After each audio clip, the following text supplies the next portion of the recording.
Most people think respect is something you earn over years. They think it comes from titles, money, or how loud you speak. But psychology tells a completely different story. Respect isn't built slowly. It's triggered instantly. In the first few seconds of how you carry yourself, how you respond, and what you choose not to do. Today I'm going to show you 7 psychological tricks that flip the switch in people's minds and make them look at you differently, immediately. Let's start with the most powerful one. Number 1. Master the pause. When someone asks you a question, most people rush to answer. They fill the silence as fast as possible because silence feels uncomfortable. But here's what that rushing actually communicates: that you're nervous, that you need their approval, that you're not sure of yourself. The moment you start pausing before you speak, everything changes. A 2 to 3 second pause before answering tells the brain of the person in front of you that you are someone who thinks before they speak, that you are deliberate, that you are confident. Leaders do this. Judges do this. Therapists do this. Silence used correctly is not weakness. It is power. The next time someone asks you something, breathe once before you answer. Watch how they lean in. Number 2. Stop explaining yourself. This one is hard because we're conditioned to justify our decisions. We say things like, "I'm sorry I'm late. The traffic was really bad, and then I couldn't find parking," and stop. Every unnecessary explanation sends one hidden message. I need you to approve of me. Respected people state decisions without defending them. They say, "I can't make it." Not "I can't make it because of this long list of reasons." I need you to validate. When you over-explain, you hand power to the other person. When you speak clearly and stand by your choices without a courtroom defense, you signal that your decisions don't need a jury. That is instantly respectable. Number 3. Use people's names, but not too much. Psychological research shows that hearing your own name activates a unique part of the brain. It feels personal. It feels like you matter. When you remember and use someone's name naturally in conversation, it communicates that they were worth remembering, that you paid attention. But there's a thin line here. Use it once early and once late in the conversation. Using it too often sounds manipulative, like a salesperson reading from a script. Used with restraint, a person's name is the fastest shortcut to making them feel seen, and people instinctively respect those who make them feel that way.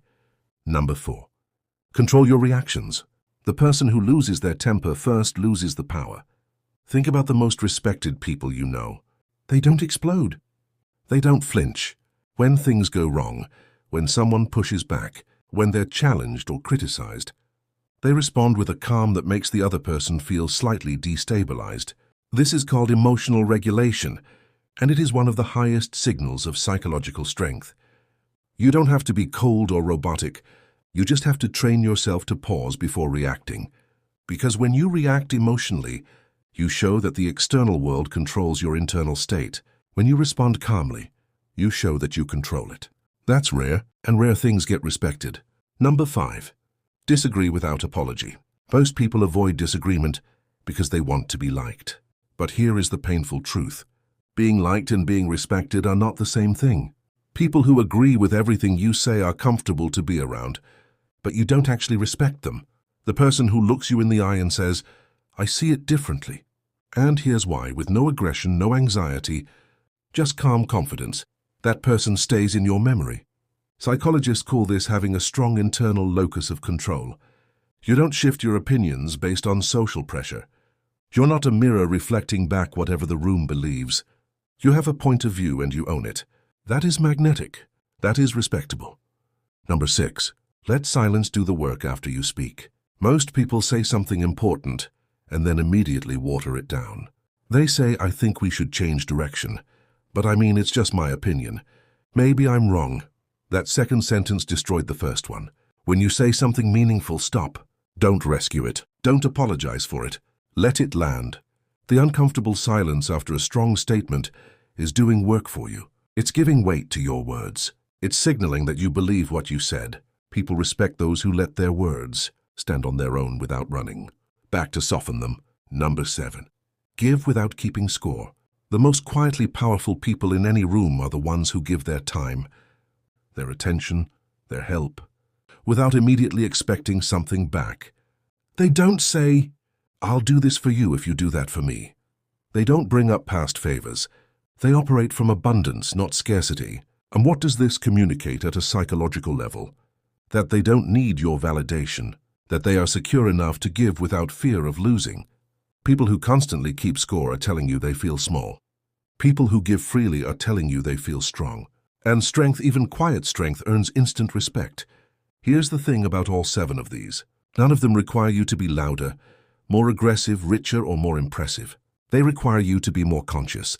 Respect isn't something you demand. It's something you produce in other people through how you carry yourself in the small moments. The pause, the steady eye contact, the calm response, the willingness to disagree, the decision to stop explaining. Start with just one of these today. The pause. Try it in your next conversation and watch how the energy in the room shifts, because the version of you that moves with intention is the version that people can't stop paying attention to.